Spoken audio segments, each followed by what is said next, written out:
कुछ टाइम पहले मैंने रैगिंग पे एक वीडियो बनाई थी और वो कहानी थी जादवपुर यूनिवर्सिटी कोलकाता के स्वप्नदीप कुंडू की। मॉडर्न टाइम के इंजीनियरिंग कॉलेज में एक ऐसा रैगिंग का केस जो कि पूरे देश को डरा कर रख दिया था। स्वप्नदीप कुंडू आज हमारे साथ एग्जिस्ट नहीं करता क्योंकि उस खौफनाक रैगिंग के रात के बाद स्वप्नदीप कुंडू की मौत हो गई थी। जादवपुर यूनिवर्सिटी में एक फर्स्ट ईयर के लड़के को रैगिंग करके उनको न्यूड अवस्था में उनको 3rd फ्लोर से नीचे गिरा देते हैं और इस घटना में उसकी जान चली जाती है। इस इंसिडेंट के बाद ढेर सारे प्रोटेस्ट हुए, ढेर सारी मोमबत्तियां जलाई गई और इंडिया के सभी कॉलेजेस में ढेर सारे अवेयरनेस प्रोग्राम हुए। सभी कॉलेजेस में एंटी रैगिंग की गाइडलाइंस को एकदम ही स्ट्रिक्ट कर दिया गया। पर सवाल एक उठता है, क्या इसके बाद कॉलेजेस में रैगिंग होना बंद हो गए?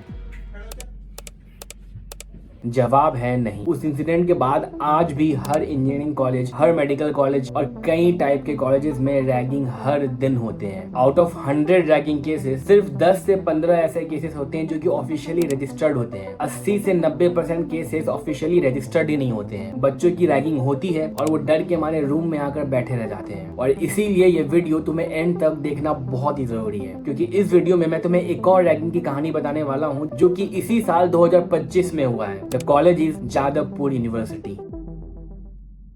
ये वीडियो को तुम्हें एंड तक देखना बहुत ही ज्यादा जरूरी है, क्योंकि इस वीडियो में मैं तुम्हें बताऊंगा कि अगर तुम्हारे साथ भी रैगिंग होती है तो तुम्हें कौन से स्टेप्स लेना चाहिए, तुम रैगिंग से कैसे बच सकते हो। स्वागत है तुम्हारा अनप्लग्ड इंजीनियर पे, इंडिया का इकलौता चैनल जो कि तुम्हारे इंजीनियरिंग जर्नी में फर्स्ट ईयर से लेके आखिरी साल तक कभी हाथ नहीं छोड़ता जब तक तुम एक अच्छी एकेडमिक्स, अमेजिंग कॉलेज लाइफ और एक बहुत ही बेहतरीन प्लेसमेंट ना ले लो। इसलिए चैनल को सब्सक्राइब करो और 7000 बच्चे जो आज अनप्लग्ड इंजीनियर को ट्रस्ट करते हैं उनमें से तुम भी एक बन जाओ। और कॉमेंट करके अपने कॉलेज का नाम जरूर बताना ताकि तुम्हारे कॉलेज की भी तो रैगिंग की हिस्ट्री हम देख सकें और तुम्हें रिप्लाई करके बता सकें।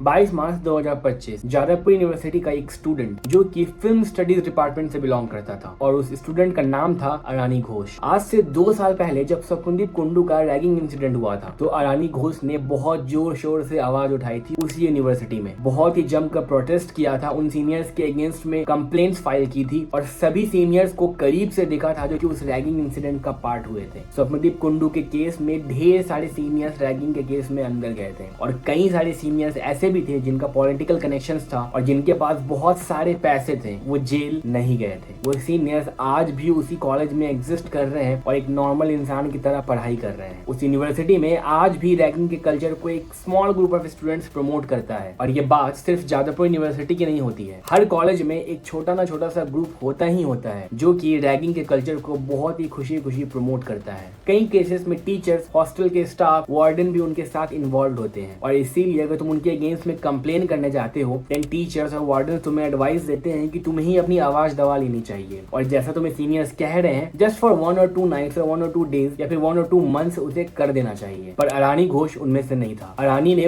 बहुत ही जोरों शोरों से आवाज उठाई थी उन सीनियर्स के अगेंस्ट में, बहुत ही अच्छे तरीके से कंप्लेन किया था और प्रोटेस्ट किया था। अरानी घोष कोलकाता का ही लोकल स्टूडेंट था और इसीलिए वो हॉस्टल में नहीं बल्कि यूनिवर्सिटी कैंपस के बाहर रहता था और उस शाम वो अपने फ्रेंड से मिलने के लिए हॉस्टल गया था। जब वो अपने फ्रेंड के रूम जाता है जो कि बाय रिलीजियन मुस्लिम था, वो लोग आपस में बात करते हैं और कुछ समय के बाद उसके फ्रेंड को इफ्तारी के लिए जाना होता है क्योंकि वो महीना ईद का चल रहा था। देन अरानी घोष अपने फ्रेंड के ही रूम में बहुत देर तक इंतजार कर रहा होता है और इतने में ही कुछ मिनटों में एक साथ 12 सीनियर्स उस रूम के अंदर एंट्री करते हैं। अरानी उन सीनियर्स को देख कर चौंक जाता है क्योंकि उन 12 सीनियर्स में से कुछ सीनियर्स वही थे जो कि स्वप्नदीप कुंडू के रैगिंग केस में एग्जिस्ट करते थे और अरानी उन सीनियर्स को बहुत ही अच्छे तरीके से पहचानता था क्योंकि अरानी स्वप्नदीप कुंडू के केस में बहुत ही क्लोजली इन्वॉल्व था। अब एक छोटे से कमरे में अगर 12 सीनियर्स तुम्हें घेर लेते हैं तो अरानी का नर्वस होना बहुत ही ऑब्वियस था। वो उस रूम से निकलने की बहुत कोशिश करता है बट सभी सीनियर्स उसे गाली देकर बैठा देते हैं। 5 घंटों तक अरानी को वर्बली अब्यूज करते हैं, हरास करते हैं और मेंटली टॉर्चर करते हैं। वो सभी सीनियर्स अरानी के घर के बारे में जानते थे। उन सीनियर्स को पता था कि अरानी का घर कैंपस के बहुत दूर नहीं बल्कि नजदीक ही है, तो वो सीनियर्स अरानी की माँ को रेप थ्रेट तक देते हैं।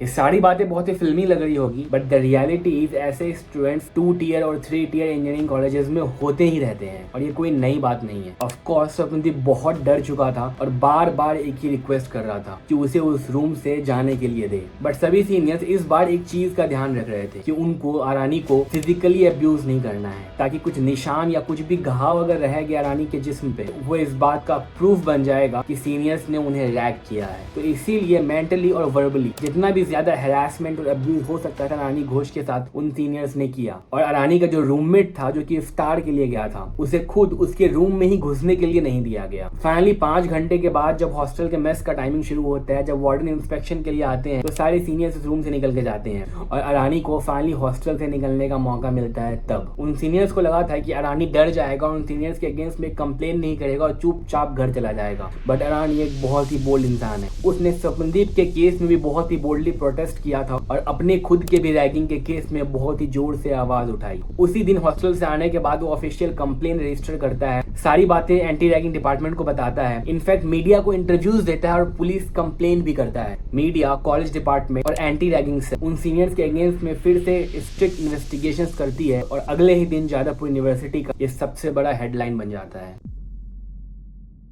अरानी की कहानी से हमें यह सीख मिलती है कि अगर तुम्हारे साथ भी रैगिंग होता है देन तुम्हें क्या करना चाहिए। फर्स्ट ऑफ ऑल, अगर तुम्हें कोई भी सीनियर कुछ दिन से परेशान कर रहा है तुम्हें कॉलेज में, तो स्ट्रिक्टली उस सीनियर्स के बारे में अपने रूममेट्स को, फ्लैटमेट्स को, अपने कॉलेज के स्टूडेंट्स को पहले से बता दो कि मुझे इस बंदे से भाई डर लग रहा है कि मुझे साथ ये रैगिंग कर सकता है या कुछ भी बुरा कर सकता है। उस बारे में अभी भी ऑफिशियल कंप्लेन करने की जरूरत नहीं है, because you don't have any proof, ताकि फ्यूचर में कभी भी कुछ भी ऐसा सीन हो देन सभी की नजर डायरेक्टली उस सीनियर पर जाए। सेकेंड, कभी भी किसी भी सीनियर के रूम में अकेले मत जाओ। वैसे तो IITs और NITs में ये रूल कि कोई भी सीनियर किसी भी जूनियर को अपने रूम में नहीं बुला सकता है। अगर मिलना है तो कॉलेज हॉस्टल के बाहर मिलना पड़ेगा, वार्डन के सामने या रिसेप्शन के सामने। बट अक्सर प्राइवेट इंजीनियरिंग कॉलेजेस में ऐसा कोई रूल नहीं होता। सीनियर्स अक्सर जूनियर्स को बुलाते रहते हैं अपने रूम में मिलने के लिए, और मेरे साथ भी ऐसा हुआ था और तुम्हारे साथ भी ऐसा होगा। तो हमेशा ये प्रायोरिटाइज किसी भी जूनियर को एज अ जूनियर कभी भी तुम सीनियर के रूम में ना।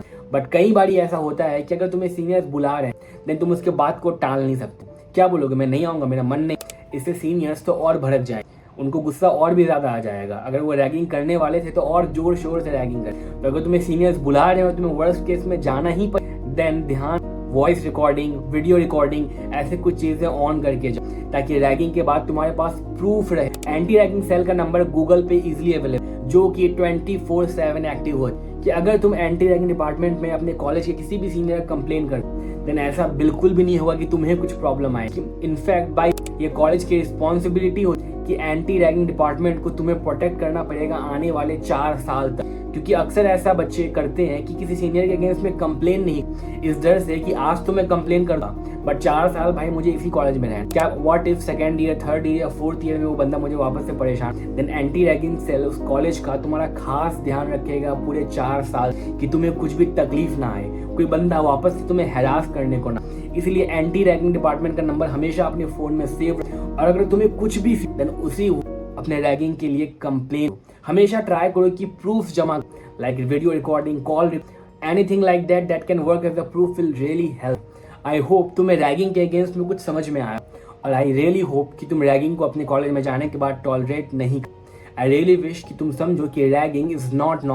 अगर तुम्हारा सीनियर तुम्हारे से गंदे तरीके से बात कर, कुछ फोर्स रूल अप्लाई कर रहा है जो कि उसके इमेजिनेशन से क्रिएट हुआ, कोई ऑफिशियल रूल नहीं है वो कॉलेज का, बट वो सीनियर चाहता है कि तुम उस चीज़ को वैसे, ये सभी चीज़ें रैगिंग में काउंट होती है। And you have full right to talk against them, to file complain against. I hope ये वीडियो तुम्हारे लिए काम की रही, और अनप्लग इंजीनियर ऐसे ही ढेर सारे वीडियोस बनाता है जो कि तुम्हारे इंजीनियरिंग कॉलेज लाइफ में बहुत ही काम आए। थैंक्स फॉर वॉचिंग, सब्सक्राइब करो, कमेंट में अपने कॉलेज का नाम लाइक करो, और मिलते हैं नेक्स्ट वीडियो।